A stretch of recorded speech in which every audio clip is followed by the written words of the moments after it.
Hello les amis, bienvenue ici dans cette guidance de la semaine. J'espère que vous allez bien. Avant de commencer, merci d'être là. Merci pour votre soutien à travers vos likes, vos commentaires et vos partages. Pensez également à vous abonner car tous ces gestes m'aident énormément à me faire connaître. D'ailleurs, petite présentation en vitesse, je suis Florence Guidance, cartomancienne. Je propose des guidances privées et des analyses de rêves. Vous retrouvez mes prestations principales sur mon site internet et pour la question à 10 euros, vous pouvez me contacter par mail. Toutes les infos sont en description.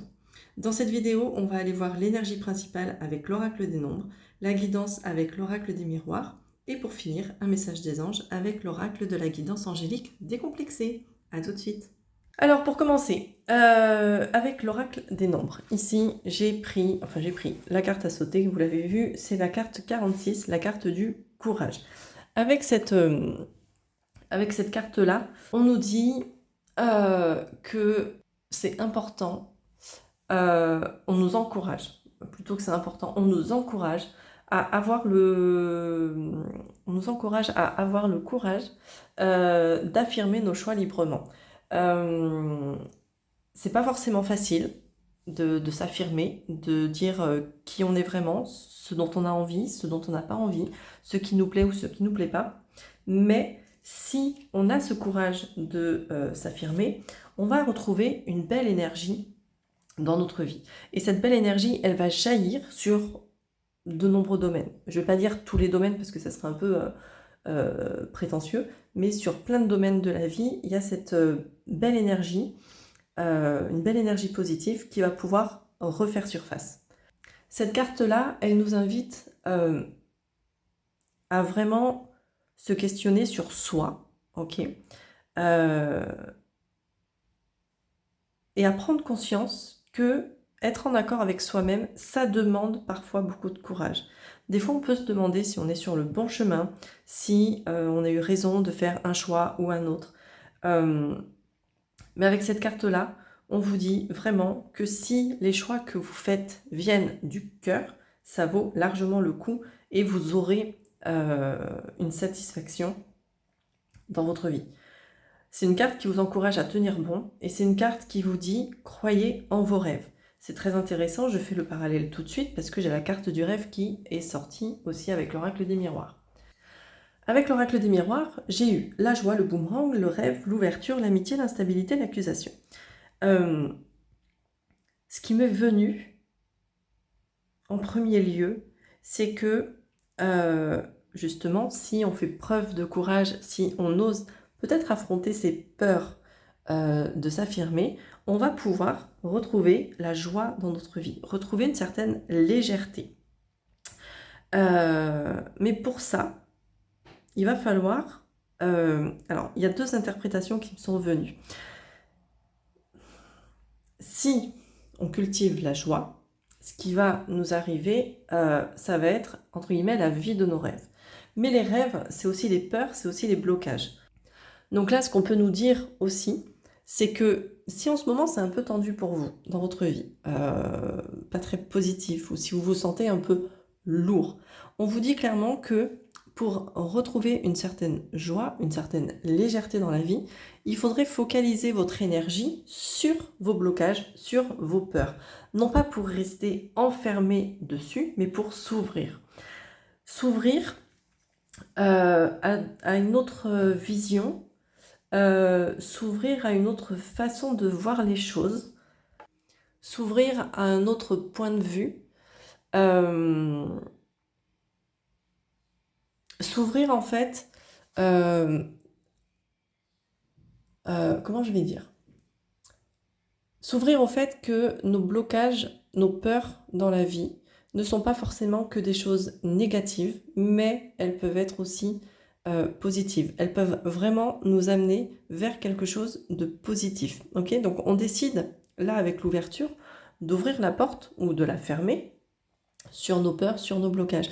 Mais vraiment, ce qui me venait en premier lieu, c'était pour retrouver cette joie, focalisez-vous sur vos peurs, sur vos blocages pour pouvoir les dépasser. Okay, c'est comme si cette porte-là, elle représentait vos peurs, vos blocages. Vous êtes devant, elle est fermée. Et en vous focalisant dessus, vous arrivez à ouvrir la porte, d'accord? Et derrière cette porte, on voit qu'il y a la maison. La maison, c'est le dessin qui est représenté sur la carte de la maison, justement, du foyer. Je crois que ça s'appelle la maison, la carte. Donc, il y a vraiment comme si vous ouvriez la porte sur votre intérieur à vous, sur ce qui se passe à l'intérieur de vous. Et ça va mener à certaines choses. Ça va vous ouvrir avec la carte de l'amitié. Il y a cette notion de loyauté, de sincérité. Donc déjà sincérité avec vous-même, mais du coup sincérité aussi avec les autres. Et on voit ces gens-là qui se tiennent par les bras, qui sont vraiment liés l'un à l'autre. Et on a ce chien et ce chat qui sont aussi liés, qui sont en train de se faire un câlin. Pourtant, le chien et le chat sont deux êtres différents. Comme si, à la fois, vous alliez pouvoir vous relier aux autres, mais aussi accepter la différence. Accepter que l'autre en face de vous ne soit pas comme vous. Il est différent, mais que pour autant, même s'il est différent, vous pouvez nouer des liens avec lui. Il y a vraiment cette notion, vous pouvez ouvrir la porte sur ça. Et là, j'ai le 14, le 41, comme s'il y avait un truc, une symétrie. Et ce qui me vient, c'est qu'il y a quelque chose qui se ferme en fait. Il y a quelque chose qui se ferme. C'est comme si de prendre conscience en fait de ses peurs, de ses blocages, d'ouvrir la porte sur le lien aux autres, sur la différence et l'acceptation de ces différences-là, ça allait mettre fin à une certaine instabilité, peut-être émotionnelle, et avec l'accusation que ça allait mettre fin à ce manque de confiance que vous pouvez éventuellement avoir en vous ou avoir dans les autres. Parce qu'il y a ça aussi qui ressort. Parce qu'avec l'instabilité et l'accusation, il y a vraiment cette notion de confiance. L'instabilité, c'est le manque de confiance en soi. Et l'accusation, c'est le manque de confiance aux autres. Et là, on vous invite peut-être, du coup, à prendre confiance en vous, déjà, pour que vous puissiez ensuite oser vous affirmer, comme j'en parlais avec le courage, que vous ayez le courage de vous affirmer tel que vous êtes, pour qu'ensuite vous puissiez réapprendre le lien à l'autre et la confiance à l'autre aussi. Parce qu'avec l'amitié, on est vraiment dans cette notion de lien sincère, de lien loyal et fidèle, donc de lien de confiance. Donc il y a vraiment cette notion-là pour cette semaine. On termine avec un petit message des anges. On a Métatron et la boussole émotionnelle. Alors, avec cette carte-là, la guidance, ça vous dit que vous avez un nouveau message. Le nouveau message, en fait, c'est le message de vos émotions. Vous voyez sur cette carte, alors je la prends un peu plus, il y a plein d'émotions qui sont notées.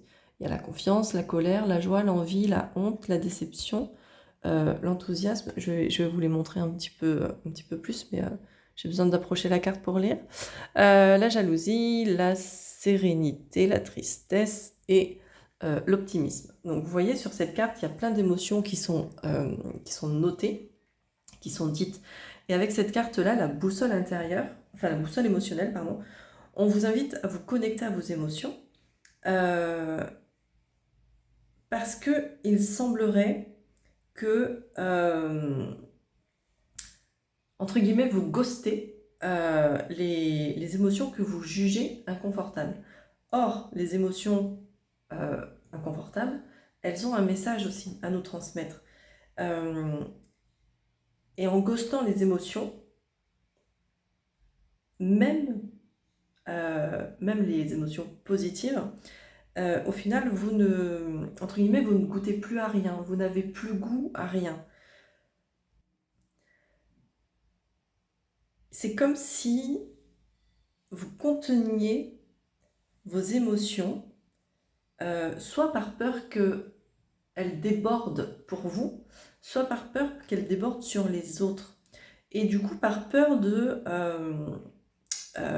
par peur que les autres vous fassent des remarques. Oh, tu es trop ci, oh, tu es trop ça, tu en fais des caisses, tu exagères, et ainsi de suite. Du coup, vous leur laissez pas la place de s'exprimer. Si vous êtes dans ce cas-là, cette carte, elle vous demande vraiment d'avoir confiance. On a encore cette notion de confiance. Confiance en vos émotions, de vous y connecter et de prendre conscience que ça vous apportera du soulagement et de la clarté. Ok ? On vous invite vraiment à créer l'espace suffisant pour accueillir ça. Créer l'espace suffisant, ça peut être de plein de manières différentes. On fait une méditation pour voir qu'est-ce qu'on ressent dans notre corps. Une méditation avec un scan corporel. On peut juste se poser et écrire tout ce qui nous vient, sans filtre, sans aucun filtre, sans retenue justement. On écrit tout ce qui nous vient. On peut éventuellement dessiner aussi, pareil, sans objectif, juste on laisse venir ce qui vient. Il y a vraiment ce truc qui est possible d'être fait. La boussole émotionnelle, c'est aussi une invitation à sortir du mental. C'est vraiment une invitation à vous reconnecter à vos émotions pour pouvoir créer finalement la vie que vous voulez, la vivre et transformer éventuellement les choses qui ne vous conviennent pas ou plus. Donc cette semaine, on focalise son attention sur les peurs et les blocages, notamment émotionnels, pour pouvoir avancer et retrouver une confiance en soi et une confiance dans les autres. Et pouvoir s'affirmer ensuite. Et vous verrez que ça vous apportera un petit soulagement, peut-être même un gros soulagement. Voilà tout le message que j'avais à vous transmettre avec les cartes pour la semaine du 12 janvier. Je vous souhaite une belle semaine et je vous dis à très vite sur ma chaîne ou sur mes différents réseaux.